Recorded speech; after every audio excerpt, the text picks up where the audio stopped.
Susan and welcome to project 89 of this course. So in this video we are going to be creating a random user generator by just using HTML, CSS and JavaScript. Okay, so if I just click on this random person, so it'll now give me the random person, like a random image, a random name, first name, last name, location, random phone number, random email. Okay, so if you just click on it one more time, so it will just take a little bit of time because we are getting this data from a third-party server, like a random number, like a random name, first name, last name, and his location, his phone number, and also his email. Okay, so this is what we are going to be building by just using HTML, CSS and JavaScript. So without wasting any further time, now let's jump right into our code editor and write our code. So to do that, first of all, let me just create a folder given name of like 89 of random user. I guess a random user will be fine. And now inside there we are going to be creating three files. The first one will be index.html, and the second one we have is not a folder but a file, style.css, and now the third one we have is our app.js for JavaScript. So now let me just make that a bit bigger so we can just focus on our code. Okay, so here let me just write a doc type HTML and change the title to be like a random user. Now let's just link that to our CSS file and also with our JavaScript file. Now let me just find this metadata from there, right click on it and open it with a live server, and now we are good to go. Alright, the first thing I would do is I'll create a div with a class of wrapper, and inside this div we are going to be writing another div with a class of image area. Okay, so inside this image area we are going to be placing our inner area, and inside this inner area we are going to be placing our image. I've already get this image from unsplash.com, so if you want to get the same image you can go to my GitHub repository, or if you want to go to unsplash.com, so you can also get it from there. Underneath this div we are going to be writing our div with an ID of name, and now let's just place our name in here like John Doe. And underneath that we are going to be writing our HR and give a class of like horizon, and underneath this HR we are going to be writing a div with a class of info. Okay, so inside there let's just create our paragraph and give a label of like first name and also space and then separator. So now let's just duplicate that a few times and change this one to like last name, and then this one will be set to location. Okay, so now let's change this one to like phone, and this one will be now set to email. Okay, and now let me just write a span in here and give my ID of like first in here, and now the name will be John. And you know what, I'm gonna copy this div from here. I will expand and paste it here, here, here, and also here, space in there. Alright, so change this one to like Doe, and then the ID will be set to last, and this one will be set to street, and it will be now equals to like label will be earth. Okay, and now let's just change this one to like kind of a long, it would be also, and then dash 2224 time. Okay, so this one will be now set to like phone, and this one will be email. Okay, so that's that. Now let me just write a test@gmail.com in here. Alright, so now we are totally done with our HTML side of code. So if we save our file and check it out inside our browser, so this is how it looks like for now. Okay, so now the next thing which we have to do is that we have to go to our CSS, and now let's just style this side. I want to select everything. First of all, give a margin of 0, padding of also 0, and box sizing will be border box. Okay, so font family, I'm gonna go to my Google and search for a fonts.google.com. Come on, not that one. Fonts.google.com, and it will open it for us. Let me just remove this empty tag from there and remove that other font from a previous project, and now let me give him a name of like Poppin's font, and I'm gonna click on this one, and font family accept those italic ones. So we have a 200, we have a 300, we have or 400 as well, then we have a 500, and now let's just include 500, 600, and finally we have a 700. So I'm gonna just click on this 700, but not italic one, just the 700. Alright, so now let me just copy the link of it. So I'm gonna go to import and copy that from here, and let's just go to our CSS and paste it right here, and also let me just get this font family from there and paste it right here. So now if we save that, and we are now totally good to go. So our font is now changed to this Poppins.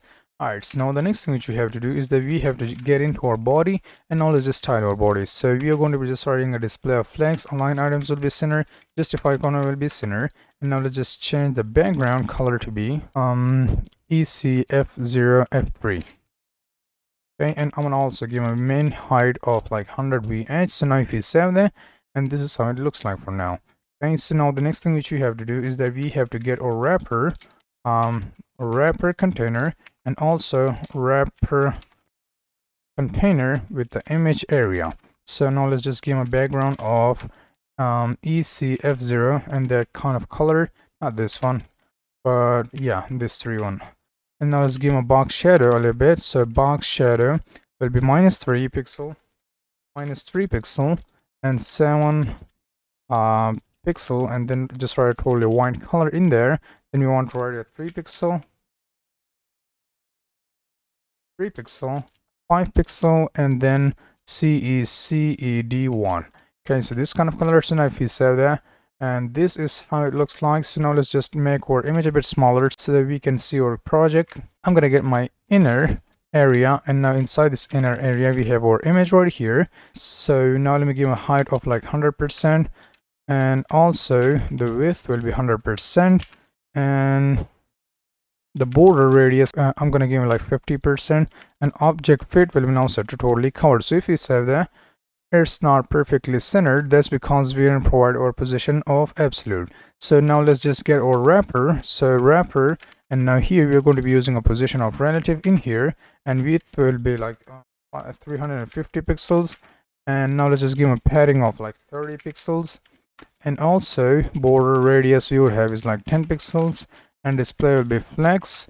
Justify corner will be center, align items will be also center, and flex direction will be set to column. Okay, so that's that. And here underneath that we are going to be also giving a margin of like 15 pixels. So now if you save that, and this is how it looks like for now, and we are going to be making this a bit smaller just in a second. So now the next thing that you have to do is that we have to get our wrapper, and now let's just get our image area. Okay, so now let's just give a height of like 150 pixels, and duplicate that and set that to width, and width will be also 150 pixels.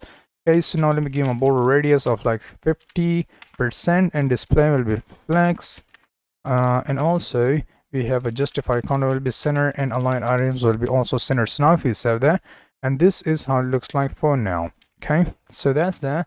Now the next thing which you have to do is that we have to get our image area and inner area. So now let me get my image area and also inner area.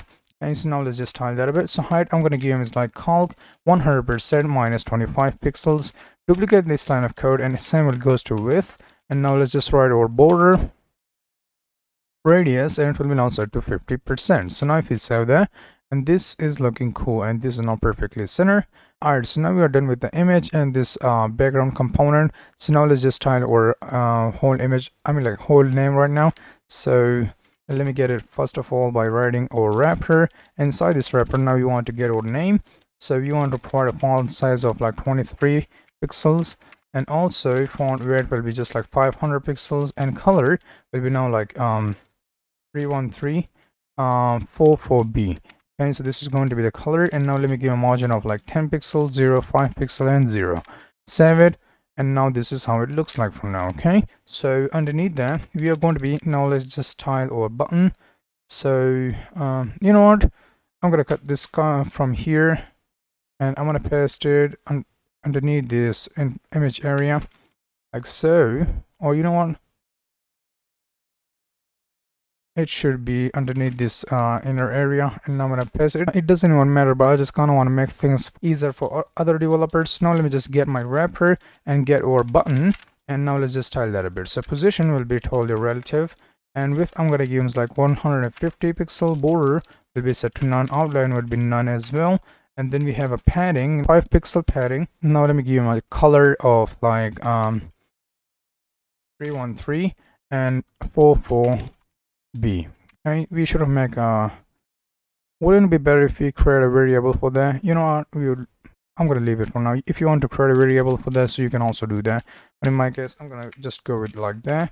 So then we have 13 pixel of font size, and then we have font weight of like 450, and border radius we are going to be given is like, come on, border radius will be just 5 pixels, and also cursor will be pointer, and then we have a z index, and it will be now set to 4. And now let's just give him a margin of like 10 pixel, 0, 15 pixel, and 0. Okay, so background color, let me just give him a little bit of background color of like ECF0 F3, like this color. And underneath that, let's just finally give him a box shadow of like -3. I guess we already used this box shadow somewhere here, if I can find it. Alright, so this same box shadow, let me just copy that and paste it right here. Oh, come on. How can I forget my button?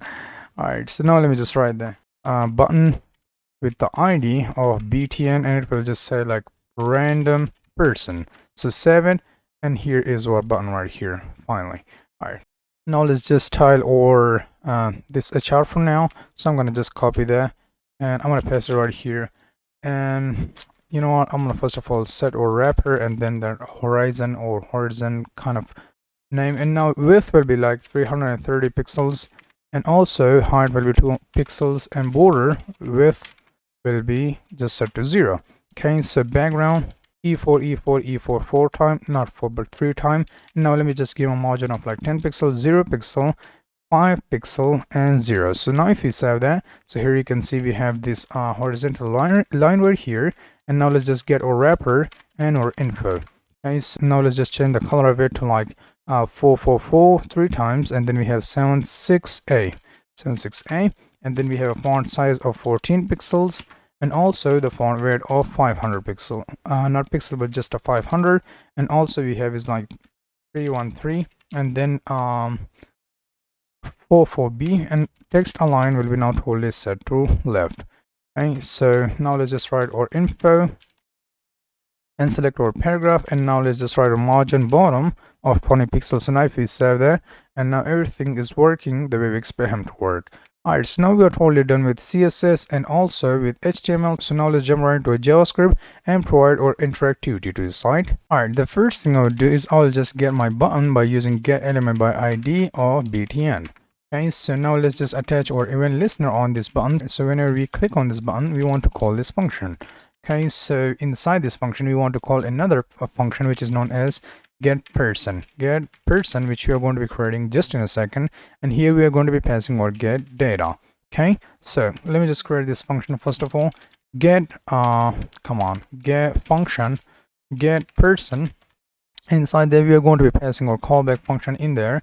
And now let's just get our URL from this what do we have is this random user. Let me just select this one, not this one. This is my project, not this one. So now let's just get our data from our random user .me/API. Okay, so if you hit enter, or not API, come on. Now if I hit enter and remove the API from there, so you can learn more about this documentation right here if you want to. I'm not going to read through that, but the thing I came from is for just this link. So now let me just copy that. And by the way, if you want to learn more about that, about the data and stuff, so you can just go to this link like randomuser.me, and you can learn more about that. And now here I'm going to write a code, and I'm going to paste this link right here. And now let's just start working on a request, which will be like new XML HTTP request. And I know I can use async and await functions of sorts, but I'm not going to do that because this is a simple project and I don't want to use like a bleeding edge technology on that. So now let's just get provide our first parameter of get and remove this dot from there, and also our URL and true. Okay, so that's that. Now the next thing which you have to do is to just write our request.onLoad. So when it's low, you want to call this function right here. And now we want to check like if this dot status is equal to 200. So we want to get our data by just using cb this dot response text and also show data. This is the function which we are going to be creating just in a second. But finally in here we are going to be writing our request, and then we are going to be sending our request. So now let's just save our file, and nothing's gonna happen because we are going to be creating one new function. Let me just create a function given name of like get data, and here this function allows us to get our data. This function allows us to get our person, and this function allows us to get our whole data. So for that we are going to be using our response and then callback. Okay, so here we are going to be getting our data by just using, let me just write const data, and here it will be now equals to json.parse, and here we are going to be passing our response. Okay, so it will now give us our data. So now let's just use our object destructuring. So I'm going to use like const, and inside there we are going to be getting our name. And now let's just get that as, now let's just get our first name, so first. Okay, and now let me just put a comma in there, and I'm gonna duplicate that. So we've got our name as well, and then we have our last name, and ignore that warning for now. And I'm gonna write like it will be now equals to data.results. So we just remove that kind of ugly lines, results, and it will be now equals to the first one. Now let's just duplicate that a few times, and now you want to get our large, and it will be picture. Okay, so you want to get a large picture, and also the location will be set to street. Okay, so let me just write street and just close it in there. And then we want to get our phone and email. Okay, so now let me just write a comma in there. So that's that. So finally we have to push this data into our callback function. So we are going to be using cb. Now let's just provide our first, last, and large, and also street and phone, and finally email. So if we save that, okay, so this is how it looks like. And finally let's just show our data by using a function called show data. Okay, so we are going to be passing parameters of like first, last, and large, and street, and also phone and email. Okay, so we are going to be passing our data like so. We are going to be using document.get element by id of name, and just text content will be now equals to these template literals, and we are going to be using our first and also our last name. So now let's just duplicate this line of code a few times and change this one to like first, this one to last, and this one to street, and this one will be now equals to phone. Duplicate it 2 times, one more time. This one will be equals to email, and finally we have our photo. Okay, so these are the classes which are right here. So we have our first, last, street, phone, email, and guess what, we forgot to include our id of photo. So save it, and here now we have our photo right here. Okay, so now let's just change the text content of it to like let's just remove that and place it with our first, and change this one to our last, and this one will be now equals to our street dot name, and now this one will be now equals to our phone, and this one will be set to email, and this one will be set to large. Okay, so now if we save that, and now let me just zoom out a bit so that we can see everything a bit better. So the first thing we are getting is we are getting our button, then we are attaching event listener on it, and we are just passing our function of get person. So this get person function allows us to get a person from this random user API, and this function allows us to get the data about their user, like their username, first name, last name, large, like photo, and then street, phone, email, and stuff. Okay, and then finally we have this function which allows us to just render our data to the DOM. So now if you just save that, and if I click on this random button, so random person button, it will hopefully gives us the data. If I didn't mess something up, now let me just check it. I guess I did mess something up. Let's see. And now I check my code, and I realize I made 3 typos. The first one is this parser will be now set to parse, and also we've got our results, and now let's just change this one to results. Okay, and then finally we are not going to be writing our text content for photo. We are going to be using src. And now if we save that, and if we just click on a random person, so it will now give us a random person each time we click on this button. So it will now give us a random person right here. Okay, so you can just click on this button, and we have a first name, last name, we have location, we have a phone number, we have our email. Okay, and we also get a full name right here. Okay, so if you just click on it, so each time it will give us a random person. Alright, so now we are totally done with our project. So I think that was it about today's video, and I'll see you in the next video. Bye bye.